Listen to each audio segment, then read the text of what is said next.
Well, if we haven't met yet, my name is Corey. I'm one of the pastors here at Redwood Chapel, and it's an absolute blessing to be here, as a matter of fact. And it's good to be with you here. We, over the summer, have been going through a series called Thinking Biblically. That's going to be the entire summer. We're going to talk about thinking biblically. And the whole premise behind thinking biblically is this idea that we want to match our lives to the truth. We don't want to change the truth to match our lives. Okay?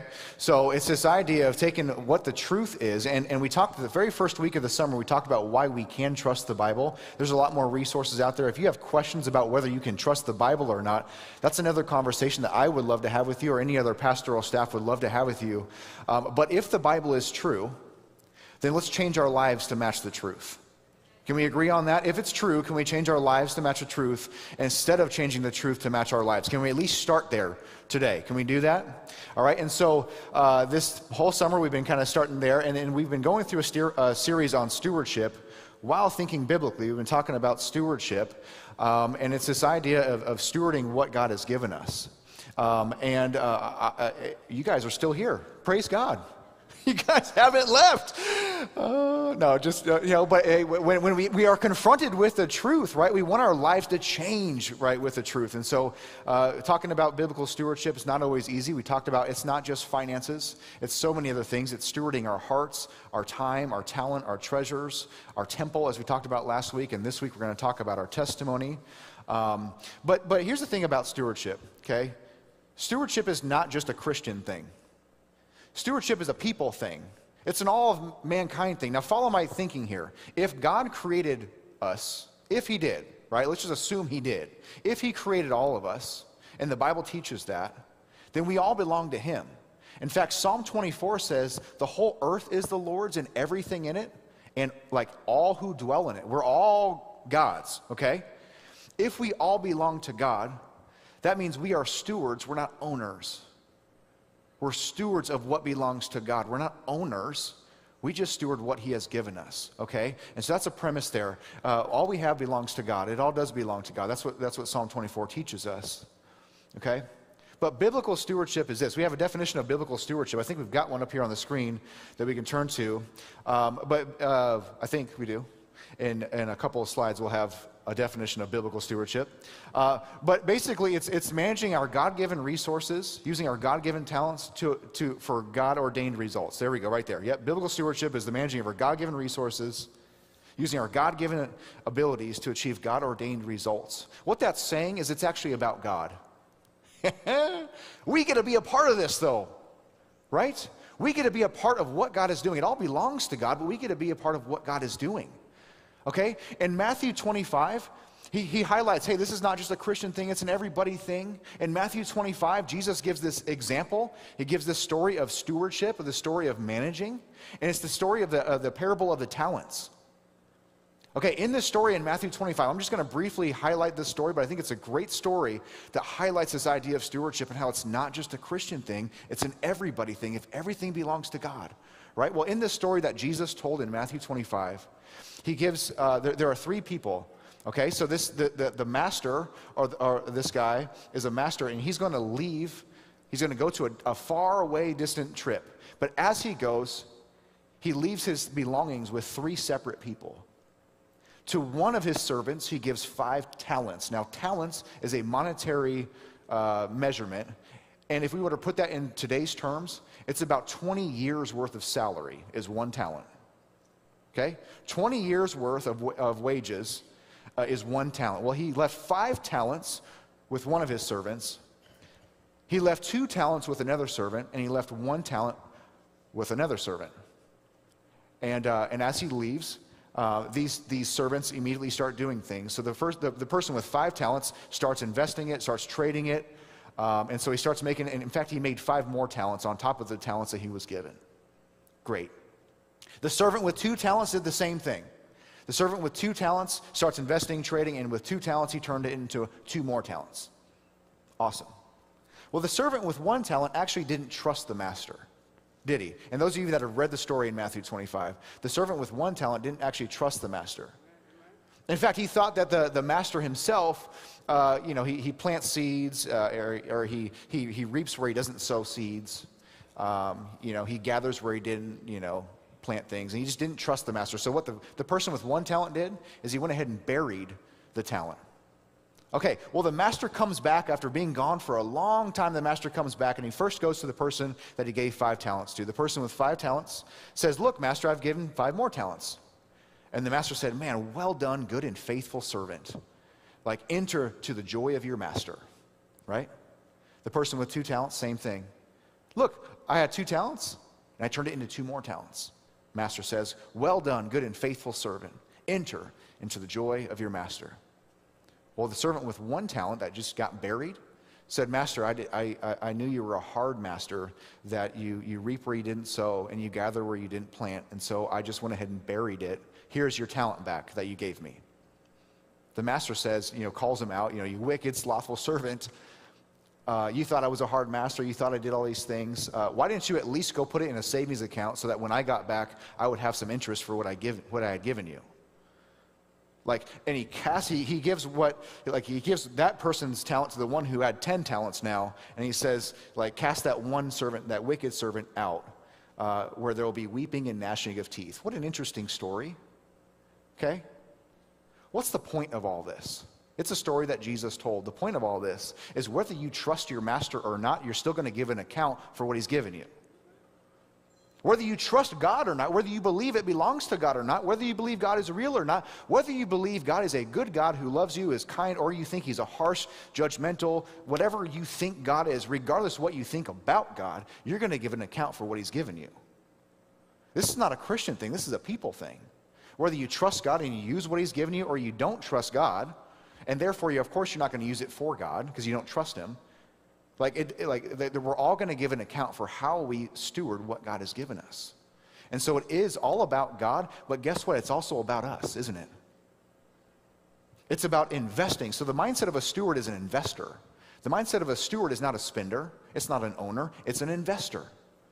And that's how you manage well. You invest what you've been given. So the whole point of how we steward our hearts, steward our talents, steward our treasure, steward our temple, and now today steward our testimony is how are we investing what God has given us for the master? And how we invest what we have now impacts our future. And that's the reality. How you invest now impacts your future, whether you trust the master or not. Okay? So today we're going to talk about stewarding our testimony. That's a real comfortable thing to talk about. And we can actually go a bunch of different ways with stewarding our testimony. We can talk about, stewarding, for Christians in the room, hey, before I was a Christian, this is what my life was like. And then I met God, and this is what my life is like now. We can talk about stewarding our testimony that way. We can talk about stewarding our testimony in the present day, where it's like, what the world sees about me and how my testimony is to you guys, to the world. And, whether I'm a light of the world or a salt of the world or not, we can talk about that. But what I want to talk about today, when I use the word testimony, is I want to talk about stewarding your story. Stewarding your story. So when someone goes to court and they testify, they're just telling the truth about what they've experienced or what they've seen, right? If they're honest, if they're not bearing false testimony. They're just saying, hey, this is what I've experienced, this is what I've seen. And when we steward our story, what have you experienced? What have you seen? How are you uniquely made? And how can you steward that? How can you invest that for something greater? And that's what we're going to talk a little bit about today. To do that, we're going to turn to Hebrews chapter 11. And that's where we're going to kind of be our anchor text for today, is Hebrews chapter 11. Now, Hebrews chapter 11 is actually known as the Hall of Faith. If you read through Hebrews chapter 11, you're going to read all about these people that made all these decisions based on faith. And these people are being eaten by lions, sawed in half. You're going to hear some stories here about people that acted on faith, and that's their testimony, if you will. But all kinds of people, all kinds of examples of people historically that have responded in faith. But what we want to talk about today is actually going to start in verse 24. And we're going to talk about this guy named Moses. Now, this guy named Moses, to give you a little background, you can read about Moses in the Old Testament. You can read about him. Certainly in the book of Exodus talks about Moses. But Moses is known as a guy who delivered the Israelite people. Okay, so Moses, but before he did all these great things and led, God's people through the sea, like literally the sea split in half. He like walks through it. I mean, all these crazy things happened through Moses. But before all of that happened, Moses was born. That's profound, right? Moses was born. How exciting, right? Can anybody relate with that? Anybody been born in this? Okay, yeah, all right, so we're all kind of, okay, we all kind of start there, right? Well, here's the thing about Moses, though. During the time that Moses was born, there was an edict by the Pharaoh or the king of the Egyptians that said, hey, kill all the firstborn males. They wanted to wipe out the Israelite people, okay? And so Moses' mom didn't obey that. And she saved him. And so after like 3 months, she puts Moses in a basket. He floats down a river, and hoping that he's going to survive this thing because she didn't want to kill her son. And so this baby's floating down the river, and Pharaoh, the guy who made this rule that all the male babies should be killed, Pharaoh's daughter was chilling by the river. And she sees this baby floating by, and she has compassion on this baby. She takes this baby in, and in fact, she raises this baby in Pharaoh's palace. Interesting, like this very baby that was meant to be destroyed by Pharaoh was actually like living under his roof, taken under him, and all that stuff. Okay, well, Moses gets older, and he makes a decision when he's older. Okay, so Moses decides not to be like known as Pharaoh's daughter. Like he doesn't want to identify as Pharaoh's daughter as he gets older. In fact, he wants to be known as one of God's people. And so he leaves this lifestyle of luxury. I mean, you're living in the king's palace, right? He leaves all of this to follow God's people who were actually slaves at the time. That's where the story picks up. So in Hebrews 11, we're going to start in verse 24, and it's going to talk about this guy Moses and this faith decision that Moses made. So in verse 24, it says, by faith Moses, when he was grown up, refused to be called the son of Pharaoh's daughter, choosing rather to be mistreated with the people of God than to enjoy the fleeting pleasures of sin. Wow. Now, first of all, has anybody else been born in a king's, raised in a king's palace? Anybody had that background? Okay, no, okay, all right, so we're all, okay. So we're going to have to imagine here for a second what that would have been like. Maybe one of us was over there? Okay, good, okay, all right, good, right. This is a safe place. Everyone belongs here, guys. We're good, But let's just imagine for a second you're living, I'm assuming a life of comfort. I'm assuming a life of, hey, this is all good and well, but Moses knows who he is. He's like, I'm not a Pharaoh's daughter's son, I need to roll with who I am, who God made me to be. Okay? And he refuses to be called the son of the Pharaoh's daughter, and he chooses to be identified with God's people. And this is what's the next verse say? He considered the reproach of Christ greater wealth than the treasures of Egypt, for he was looking to the reward. That's an investment right there. That's an investment, not for the present, it's for the future. Everyone who invests, all the good investors, not like the let's go to Vegas investors, like the investors know you're playing the long game here, right? It's not immediate, instant gratification. It's about the long game. Well, Moses knew who he was, and he figured, hey, you know what? Like, this is not who I am. He identified with who he actually was, a person of God, and kind of that greater than the wealth and the riches and the comfort of Egypt. Okay. Why does this story matter? I want to share with you a little bit about my journey and how this story actually changed the direction of my entire life. This story right here, and I still can picture it actually. I was a part of Redwood Chapel. I was a part of the college group at Redwood Chapel. I came to faith here, actually, which is awesome, that you all led me to God, and hopefully I can lead you all to God, right? And now it's an awesome thing, right? I'm in the college group, and we're at someone's house, and we're studying this story, going through Hebrews 11 in the college group. Jeff Miller was the leader of the college group at the time, and we're going through this, and I remember we hit this passage here, where it's like, you know what? He didn't just chill with his comfortness of Egypt. He chose to identify with the people of God. I remember reading that, and I remember being like, yo.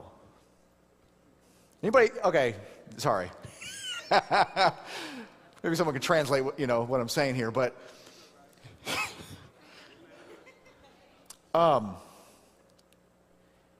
There's parts of my story that I didn't share with anybody, okay? And maybe you can identify with that. Maybe there's like not the Facebook story part of your story, not the Instagram part that you share with everybody, but the hurtful parts that you don't share with anybody, okay?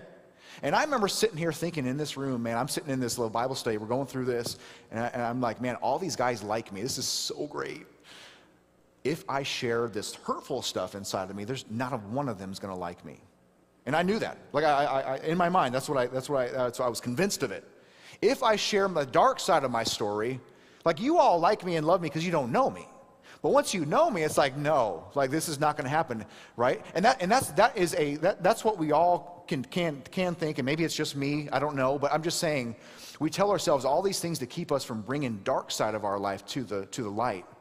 We like the comfort of things versus the truth and the reality of our story. Okay? And so for me, I'm going to share a little bit of what was in my mind at that moment. And it's not about me, it's not about my story, but this is going to apply to all of us because I think we all have a story. You may not identify with my story, but you have a story, okay? And how we steward our story matters. How we invest what we have now matters for our future, okay? Well, here's my story. Here's what was going through my mind at the time. And by the way, just to give you some context, I was newly married. I think we probably were married a couple months or something like that, you know. Hadn't shared this with my wife, hadn't shared it with anybody.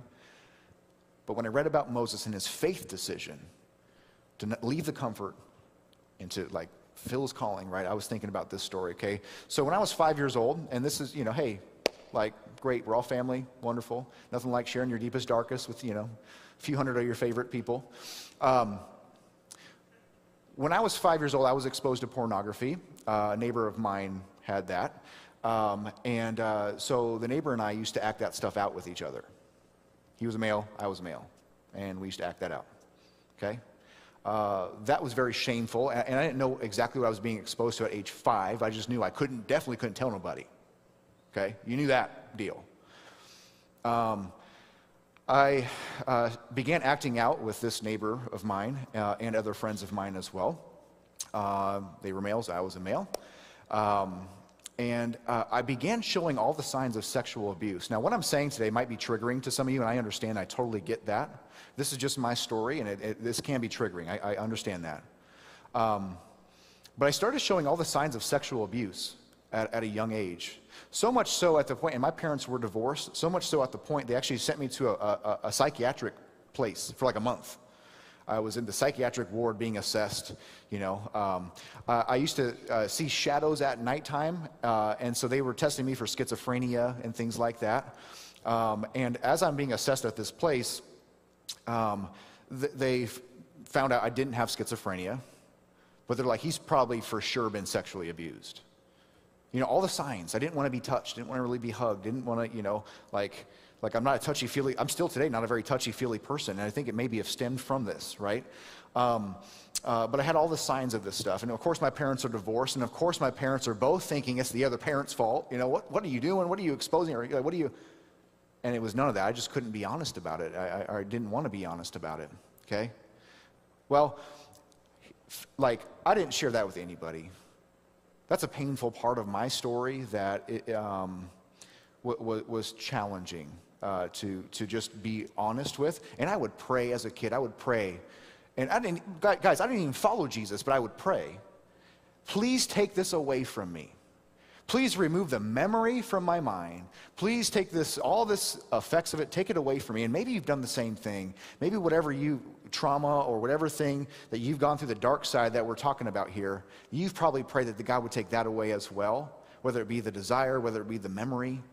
Okay, and I prayed, God, please take it away, please take it away. And I mean, fast forward all my life, you know,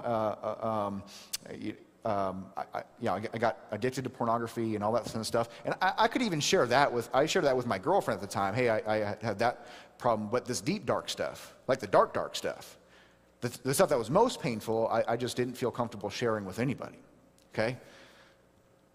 Until I read this, Hebrews 11, where it talks about this guy, Moses, who by faith left comfort of all that. And by the way, we all have a decision to make. We can live very comfortably. Everyone around you probably likes you, but they probably don't know you.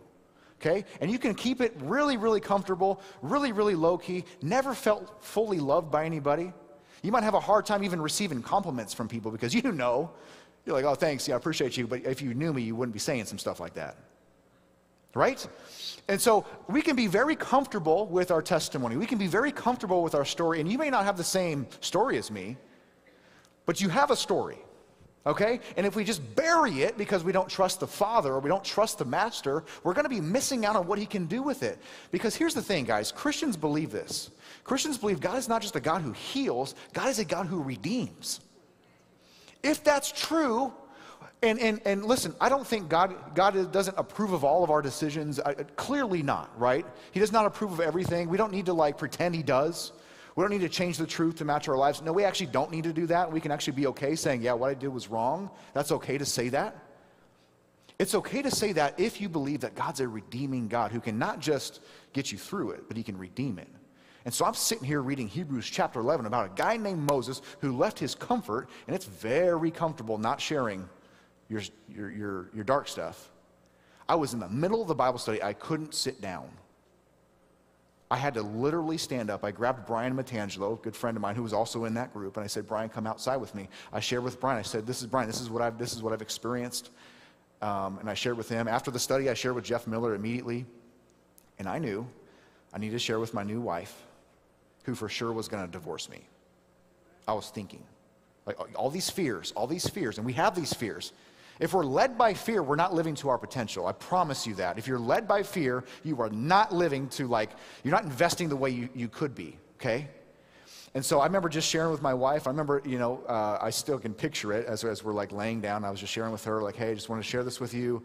This is what I experienced. I'm fully thinking, man, she's going to be like, you disgusting idiot. I'm thinking all this stuff, right? Which is not. And she's so kind. And she's like, oh, thanks for sharing. And she showed tremendous grace, of course, right? I don't know if you've ever experienced this where your biggest fear, and when you face it, you're like, hey, let God, just give it to God and let God do something. You're like, wow, God can actually do something with it. Of course, it worked. It was gracious and all that kind of stuff. Okay, you may not have my story, but here's the premise. If God didn't approve of all my decisions, but if God allowed it, then God can use it. And when you stop living by fear and burying what God's given you, or allowed you to have, I should say, like you're missing out on so much healing, because guess what, guys? Our past impacts our present, does it not? Like we're all walking around impacted by things that have happened either to us, withheld from us, or our decisions that we made that were sinful. We're all impacted by that all the time. Everyone else around you sees it but you. You think no one else sees it? When you don't let anybody in and you're very closed off, well, that's a sign of trauma. Something happened there. You don't think anybody sees it when you're not honest with anybody, you don't trust anybody, you don't even think anybody sees that? Right? The things that we do, our sin decisions impact us. Things that have happened to us impact us. Things that were withheld from us impact us. Okay?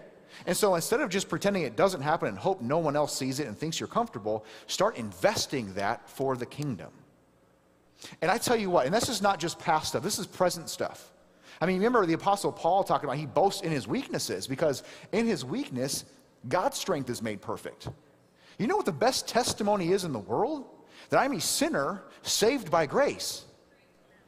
That's what the world needs to know. You don't need to think like, hey, someone's just so much better than him. No, we're sinners saved by grace. You need to know the head of the church, which is Jesus. And so to be able to not think, and this might sound crazy, but the world does not revolve around you. Your story does not revolve around you. It is about God, even the hard, painful stuff. It's so easy to share the Facebook stuff, guys. The vacation you went on, oh man, it's so cool, everything's just great with him. That's easy. I don't need to preach to you to share that part of your life with other people. But to steward your testimony means stewarding all of your story. It's how are you investing your story, okay? How are you investing what you've been given, even the hurts that you've been given? Even the challenges that you faced, or the things, how are you stewarding that? And that's what I think we should be talking about today. Because that's not the easy stuff. But that's the stuff that brings life. That's the stuff that points to a God who saves. That's the stuff that brings, it takes one seed to die for a whole bunch of like fruit to kind of be, you just got to die to yourself for a second and let God use it. And so it's a joy, first off, to share that with you. Not that I'm proud of my story, and it's not even about the story itself. It's about God who can take a story that's hurtful and redeem it if you let him, if you invest it that way. I spent all my life running from my shadow. You don't need to spend your time and your life and your energy running and trying to hide from your shadow. It's going to follow you. Bring it to the light. Bring it to the light. Bring it to God. Say, God, you may not approve of it, but you allowed it, and so how can I use this for you? And I can't tell you how many times I've been able to share this story, and there's been countless times where someone's like, dude, me too, first of all, and second of all, I never shared that with anybody. I mean, I had a time in the Coast Guard right before don't ask, don't tell was a thing, right? I'm thinking I could lose my job if I shared this story with people. I remember sharing this in a Bible study with a group of guys, and one guy was just staring at me, and he's like, dude, I have the same story, and I never even told my wife. And so we're in Dutch Harbor, Alaska, and he's like, dude, I'm going to call my wife. And he calls his wife, same experience, bringing things to the light. Bringing things to the light. You'll never feel known if you're not, or feel loved if you're not really known, right? You'll never feel loved. Okay? And so at Redwood Chapel, we try to create so many environments for you to be known. We try to create so many environments where you can be authentic and you can be your real self, that we can like and love not just part of you, but all of you. Even your baggage, not to boast in your baggage, not to say this is my baggage and so what a great badge of honor I've got, not at all, but what a redeeming God that I have. If we can just point back to the truth, right? That's what we want to be all about. Now, Christians, you should be able to do this better than anybody. You became a Christian because you were saved by grace, not because of your perfect testimony, yes? You were accepted in your brokenness. Wasn't it like while we were still sinners that Christ died for us? Okay? Like, that's what we believe in as Christians. And if we can live in a gospel-centric way that says, hey, I'm not saved by my perfect life. I'm saved by the perfect Son of God who lived a life in my place. I cannot have to hide from my shadow. Right? Because it's not about my performance. I have nothing to prove to you. I'm already approved by God. And that can be your testimony as well. And so this is uncomfortable, right? And this is uncomfortable talking about, man, like sin. We don't want to talk. We just want to just talk about other things, But if we're going to steward our testimony, we got to steward all of our testimony, not just the happy parts, which are important and great. God works in all those things. It is about stewarding our whole thing.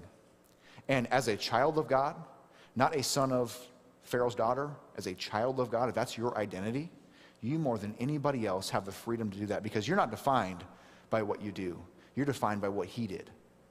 And that is tremendous, great joy. So whatever your testimony is, whatever your story is, which God is still working out, it's not just past stuff, it's also present stuff, right?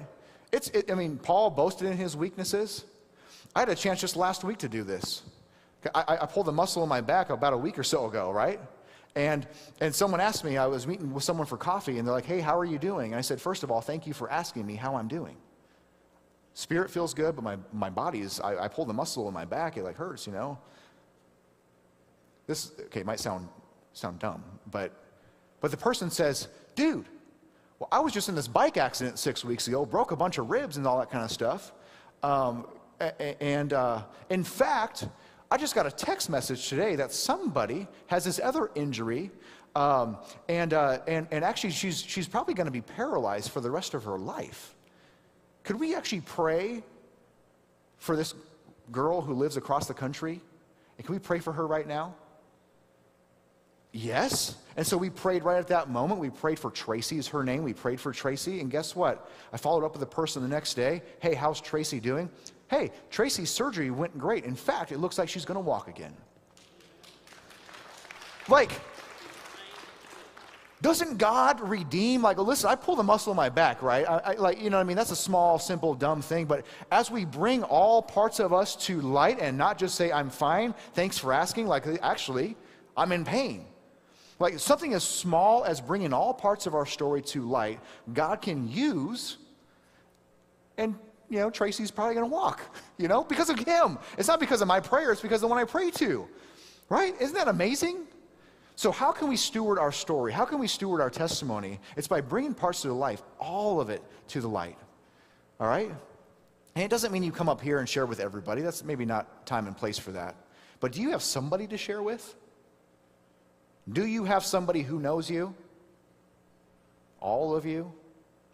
Do you have a small group of people who know and accept and love and encourage and are with you? Who's not just loving you because you put on this great front and, that's the part we like?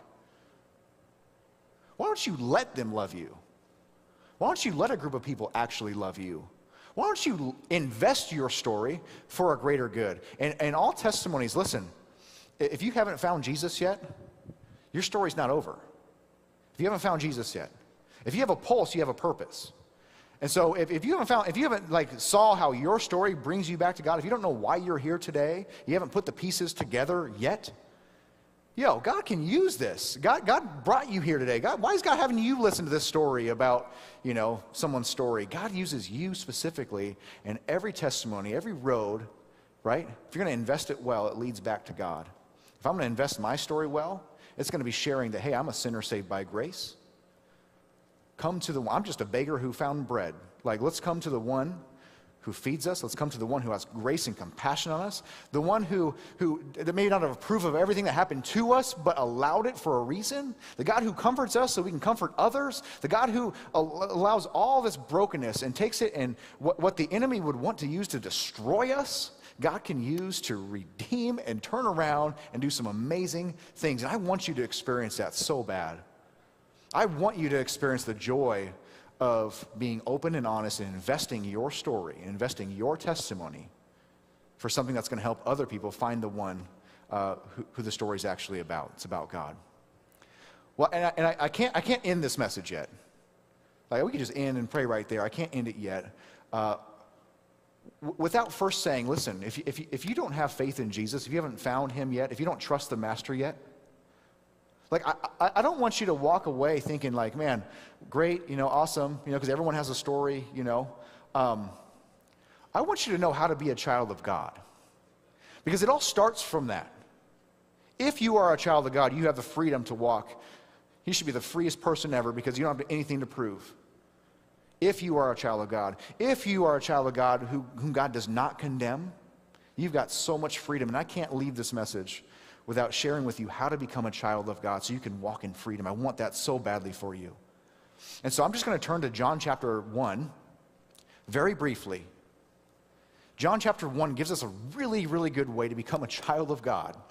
Okay? You want to walk away from here changed? You may not be ready to come up here and share everything, but if you want to be a child of God so you can walk in freedom, here's how you do it.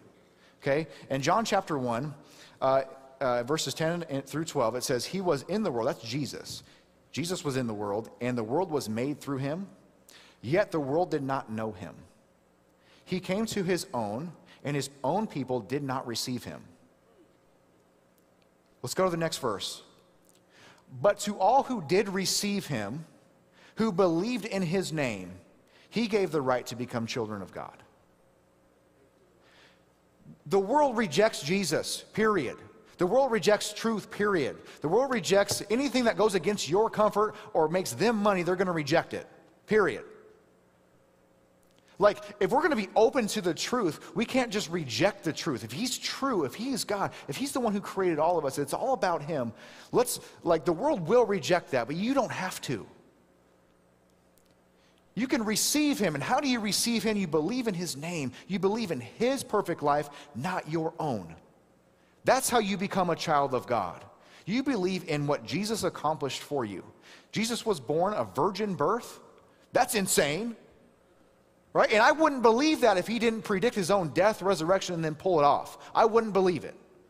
That's never happened where a virgin gives birth to a child. Never happens. Holy Spirit, empowered Mary to have this baby, right? Virgin birth, right? He lived a sinless life. Something we all never could do. We all never made all the right decisions every time. He lived a sinless life. He died to be the Lamb of God, which was the atonement or the sacrifice for your sins, right? The perfect Lamb, the spotless Lamb, the only one who was never sinned, died in your place to take your spot where you deserve death. The wages of sin is death. But the free gift of life is found in Jesus through faith in him. Like he took that penalty, what we deserve of all our decisions, all our garbage, all the things we're ashamed of, all that stuff. He took that on himself in our place. And so my faith is not in myself anymore. My faith is now in Jesus. And because my faith is in Jesus, my faith does not waver. It's not about how I feel. It's not about I feel spiritual today. I woke up, feel more, godly. No, my faith is in Jesus, which never changed. If he lived a sinless life, if he died on the cross, if he rose again, and I believe in him, I am a child of God, and you can be the same thing. So if you've got questions about that, please share. Be honest about your questions. Be honest about your struggles. Stop hiding that. Don't do that all by yourself, which is what we mostly do. Share those things. I want you to be a child of God so you can walk in freedom. That's where freedom is found. Because then you'll know the truth, and the truth will set you free. Let me pray. Jesus, thank you for our time today. Thank you that you made the world. Oh, thank you that you allowed our stories. All of it. Not just the good stuff, not the bad stuff, but you allowed all this brokenness, what was meant to destroy us. You take and you redeem, but it starts with being a child of God. And I'm grateful that you made a way for us to be a child of God, a spotless, sinless, righteous, blessed child of God. You made a way for us to have that because of what you did on our behalf. There's not a huge line of people, waiting to just die for my sins. But you did that. While I was a sinner, you died for me, and thank you. So for anybody who's here today who hasn't made that faith statement of I'm placing my faith in you, Jesus, I pray that you would just stir in them this desire to walk in freedom. They don't have to have faith in themselves. Yeah, they're great people, but they're not perfect people. And so may they place their faith in you. And for those of us that have stories and testimonies that we're not exactly proud of, I pray you show every one of us how to steward that story, how to share with somebody, how to be honest with somebody, how to be known by somebody, how to be loved by somebody, and point people to you. The best message that any of us can give, the best way we can steward our testimony is by showing how we are sinners saved by grace. How sin has happened to us, but we're saved by grace. How things were withheld from us, but we're saved by grace. Thank you, God, for loving us and giving us this time today. In Jesus' name, amen. Thank you so much for joining us today. May you walk in freedom. That's a great place to be, guys. There's freedom in Jesus, I promise you. Promise, not lying. But may you walk in freedom. May you walk every part of you in freedom. May you walk just trusting in God. And may this week, may you experience God working in and through you. What an absolute joy that we can be a part of what the Master is doing. And so if you're a guest with us, by the way, as you leave, feel free to stop by the information booth. Make sure you get your free gift. We have a gift for people who are here for the first time, or guests that haven't been here very long. We have a gift for you. We want to welcome you. We're glad you're with us today. But be blessed, and thanks for joining us. We'll see you next week.